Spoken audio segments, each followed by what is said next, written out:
سلطان محمود غزنوی کا ایک محبوب مشیر تھا ایاز، اور بادشاہ اس سے بہت سارا پیار کرتا تھا، بہت محبت کرتا تھا۔ باقی جو وزیر تھے، مشیر تھے، آیان سلطنت تھے، وہ حسد کرتے تھے کہ اس میں کون سی خوبی دیکھ لی بادشاہ نے کہ اس سے خاص طور پہ پیار کرتا ہے۔ تو گاہے گاہے ان کا حسد ان کی باتوں سے، ان کے رویوں سے، ان کے طرز زندگی سے اور ان کے عمل سے ظاہر ہوتا رہتا، اور بادشاہ اس کا ملاحظہ کرتا۔ اور کبھی کبھی جو ایاز ہے اس کی خوبیاں اور اس کے جو کمالات ہیں اس کو عیاں کرتا تاکہ ان کو پتہ چل جائے کہ یہ وہ خاص وصف ہے اس کے اندر جس کی وجہ سے میں اسے خاص محبت کا مقام دیتا ہوں۔ ایک دن بادشاہ نے بڑے دربار میں اپنی مٹھی میں موتی لیے اور قیمتی موتی تالاب میں پھینک دیے، اور جتنے بھی وزیر تھے سب کو باری باری کہا کہ ان موتیوں کو نکال کے لاؤ اور دیکھو کہ تمہارا لباس نہیں بھیگنا چاہیے، تمہارے بدن پر پانی تک نہیں لگنا چاہیے۔ تو انہوں نے کہا کہ یہ کیسے ہوگا کہ تالاب کی تہ سے موتی نکال کے لائیں اور کپڑے بھی بھیگے نہ ہوں، گیلے نہ ہوں، اور بدن بھی گیلا نہ ہو اور بدن بھیگے بھی نہ، تو یہ کیسے ہو سکتا ہے؟ پھر دوسرے کہا، اس نے بھی معذرت کی کہ یہ کیسے ہو سکتا ہے، شرط ہی آپ نے ایسے رکھ دی کہ موتی تہ سے نکال کے لانے اور بدن بھی بھیگنے نہ پائے، لباس بھی گیلا نہ ہو، تو یہ کیسے ہو سکتا ہے؟ تیسرے کو، چوتھے کو، پانچویں کو، سب کو کہا، سب نے یہ کہا کہ یہ ممکن نہیں ہے۔ ایاز کو بلایا، کہا یہ موتی نکال کے لاؤ اور سنو تمہارا بدن بھی نہیں بھیگنا چاہیے، تمہارا لباس بھی گیلا نہیں ہونا چاہیے۔ اس نے فوراً چھلانگ لگائی، موتی نکالے، بادشاہ کے سامنے پیش کر دیے۔ بدن نچڑ رہا ہے اور لباس سے پانی کے قطرے ٹپک رہے ہیں۔ بادشاہ نے بڑے غصے سے کہا، ایاز میں نے کہا تھا موتی نکالو اور بدن بھی گیلا نہیں ہونا چاہیے، کپڑے بھی نہیں بھیگنے چاہیے، اور تمہارا لباس بھی بھیگ گیا، تمہارا بدن بھی جو ہے وہ پانی سے تر بتر ہو گیا۔ تو ایاز نے کہا، بادشاہ سلامت، آپ نے دو حکم دیے تھے، ایک کہ موتی نکال کے لانا ہے، دوسرا حکم یہ تھا کہ کپڑے نہیں بھیگنے چاہیے۔ میں موتی لا کے پیش کر دیے ہیں، باقی جو کپڑے اور بدن بھیگ گیا ہے اس کی میں معافی چاہتا ہوں۔ کہا یہ خوبی ہے اس کے اندر۔ تو انسان کو نیکی کرنے کا حکم دیا گیا اور نفس رکھا گیا، اندر خواہشات رکھی گئیں، آرزویں رکھی گئیں۔ تو نفس لوامہ وہ ہے کہ جو نیکی کے موتی تو نکال لیتا ہے، اور اگر اس دوران اس سے کوئی بدی ہو جاتی ہے تو ہاتھ جوڑ کے کھڑا ہو جاتا ہے، مالک جو گناہ ہو گیا اس کی میں معافی چاہتا ہوں۔ تو اللہ کہتا ہے مجھے اس نفس لوامہ پہ پیار آتا ہے جو گناہ کرنے کے بعد میرے حضور شرمندگی کا اظہار کرتا ہے۔ وہ کہتے ہیں کوئی بندہ صبح فجر کے وقت اٹھنے لگا نا تو کبھی بھی اس کی نماز قضا نہیں ہوئی تھی، شیطان نے آ کے اس کے اوپر تھپکیاں دینے شروع کر دیں اور اس کو سلا دیا حتیٰ کہ نماز کا وقت گزر گیا۔ ادھر سورج طلوع ہو گیا تو شیطان کا کام مکمل ہو گیا، وہ اٹھا تو دیکھا سورج چڑھ گیا ہے، تو اس نے جلدی جلدی وضو کیا، مصلی بچھایا، قضا نماز پڑھی اور بار بار روئے اور اللہ سے معافی مانگے کہ میرے مالک میری نماز چلی گئی، میں نے جیسے بھی قضا پڑھ لی تو قبول کر لے۔ تو اس قدر اس نے الہاؤ زاری کی، اس قدر درد سے رویا اس نماز کے قضا ہونے پر کہ اللہ کو اس بندے پہ اتنا رحم آیا، کہا کہ اس کے نامہ اعمال کے اندر کئی نمازیں لکھ دو۔ اس کا یہ درد، نماز کے چھوٹنے پہ اس کی یہ کیفیت۔ تو اگلا دن ہوا تو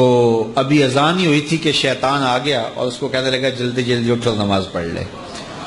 تو بات یہ ہے کہ جو گناہ کرنے کے بعد ملامت پیدا ہوتی ہے وہ ملامت اللہ کو پسند ہے۔ نیکی کرنے کے بعد اگر عجب پیدا ہو جائے، تکبر پیدا ہو جائے، ریا پیدا ہو جائے، تو اس نیکی سے وہ گناہ اچھا ہوا کہ جس کے بعد ملامت پیدا ہو جائے، جس کے بعد شرمندگی پیدا ہو جائے اور انسان توبہ کی طرف چلا جائے اور اللہ کے حضور حاضر ہو جائے۔ 5 مرلے کا مکان بنانا ہو تو پہلے کمیٹیاں ڈال کے ہم جگہ خریدیں گے، 5 سال 10 سال لگ جائیں، کئیوں کی تو عمر بیت جاتی ہے کہ 5 مرلے کا ذاتی مکان بنانا ہو تو ساری زندگی بیت گئی، دن رات پیٹ کاٹا، تکلیفیں سہیں، اور پھر جا کے کمیٹیاں جڑیں، اور پھر جو پیسے جڑتے گئے تو جگہ بھی مہنگی ہوتی چلی گئی۔ چلو جی 5 مرلے کا پلاٹ خرید لیا، 10 مرلے کا 1 کنال کا پلاٹ خرید لیا، پھر اس کا مرحلہ رجسٹری کا آ گیا، اس کے بعد پھر تعمیر کے لیے پیسے جوڑتے رہے، اب تعمیر کے لیے میٹیریل لایا گیا، نقشہ پاس کروانا ہے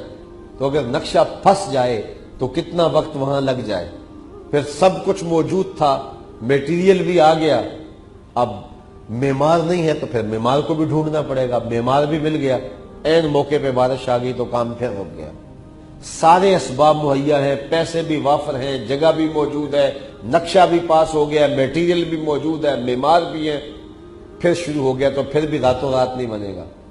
5-10 مرلے کے مکان کو بناتے بناتے جو ہے وہ 6 ماہ تو لگ جائیں گے نا، پہلے دیواریں کھڑی کریں گے، پھر چھت ڈالیں گے، پھر پلستر کریں گے، پھر رنگ روغن کریں گے، پھر زیبائش و آرائش کریں گے، پھر دروازے کھڑکیاں لگیں گی، تو ایک 5 مرلے کا مکان کھڑا کرنا ہو تو کتنے مراحل سے گزر کے ایک 5 مرلے کا مکان بنتا ہے۔ لیکن میرے رب نے جب کچھ بنانا ہو تو اس کو نقشہ پاس نہیں کروانا پڑتا، اس کو میٹیریل اکٹھا کرنا نہیں پڑتا، اس کو کوئی کمیٹی نہیں ڈالنی پڑتی۔ وہ کیسے کرتا ہے؟ سنو، فما انما امرہ اذا اراد شیئا، جب وہ کسی کام کے کرنے کا ارادہ کر لیتا ہے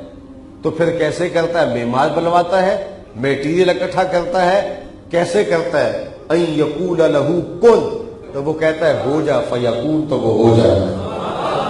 اس کے لیے تو کوئی مشکل نہیں ہے، تو ہڈیوں کو جوڑنا کیا مشکل ہے اس کے لیے؟ فسبحان الذی بیدہ ملکوت کل شیء، پس پاکی ہے اس اللہ کے لیے جس کے دست قدرت میں ہر شے کی بادشاہی ہے، وَإِلَيْهِ تُرْجَعُونَ، اور لوگوں نے پلٹ کے بھی اس کے حضور ہی جانا ہے، تم پلٹو گے تو اسی کے حضور جاؤ گے،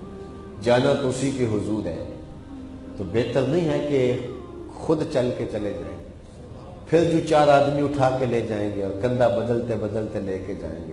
تو قبل اس سے کہ کوئی لے کے جائے اچھا ہے خود ہی چل کے جائیں۔ آج تو اس کی رحمت کے دروازے کھلے ہیں، اس کی رحمتیں آوازیں دے رہی ہیں، یا ایھا الانسان ما غرک بربک الکریم، او بھاگنے والے انسان آجا پلٹ کے، تیرا رب بڑا ہی کریم ہے۔ مجھے بتاؤ کبھی بھاگنے والے کو بھی یوں آواز دی جاتی ہے؟ نافرمانوں کو، سرکشوں کو، جو مالک کی دہلیز چھوڑ کے بغاوت کر کے چلے گئے ہو، کبھی ان کو بھی یوں آواز دی جاتی ہے؟ لیکن وہ کتنا کریم ہے، باغیوں کو، بھاگنے والوں کو، دہلیز کو چھوڑ کے جانے والوں کو آواز دے رہے، یا ایھا الانسان، او بھولے ہوئے شخص۔ کہتے ہیں انسان نسیان سے بنا ہے، تو اس کا اگر لفظی معنی کریں تو پھر یہی معنی، او بھول کے جانے والے، آجا پلٹ کے، تیرا رب بڑا ہی کریم ہے۔ کبھی آپ نے دیکھا کوئی نکما شخص گھر چھوڑ کے بھاگ جائے؟ تو شاید وہ تو کسی ہوٹل میں برتن مانج کے اپنے پیٹ کی آگ بجھا لیتا ہے، لیکن ماں باپ کی آنکھوں سے نیند روٹ جاتی ہے، ماں کو چین نہیں آ رہا ہوتا، باپ کو قرار نہیں مل رہا ہوتا، لوگوں سے پوچھ رہے ہوتے ہیں یار وہ نکما تمہیں تو نہیں بتا کے گیا، اخبارات میں، ٹیلی ویژن پہ اشتہار چلتے ہیں کہ اس نام کا بیٹا، اتنی عمر، رنگ اس طرح کا، لباس اس طرح کا، وضاقت یہ، اٹھنے بیٹھنے کا سٹائل، بولنے کہنے کا انداز یہ ہے، اتنے دنوں سے گھر سے گما ہے، کسی کو ملے تو اس نمبر پہ بتا دے، اتنا انعام دیں گے، اور ساتھ لکھا ہوتا ہے نوٹ، اگر خود پڑھے تو واپس آ جائے اسے کچھ نہیں کہا جائے گا۔ اور جب میں یہ پڑھتا ہوں تو میری نظر اس آیت پہ آ جاتی ہے، رب بھی کہتا ہے او بھاگنے والے آجا پلٹ کے، تیرا رب کریم ہے، کچھ نہیں کہے، تو آ تو صحیح اس کی رحمت کے در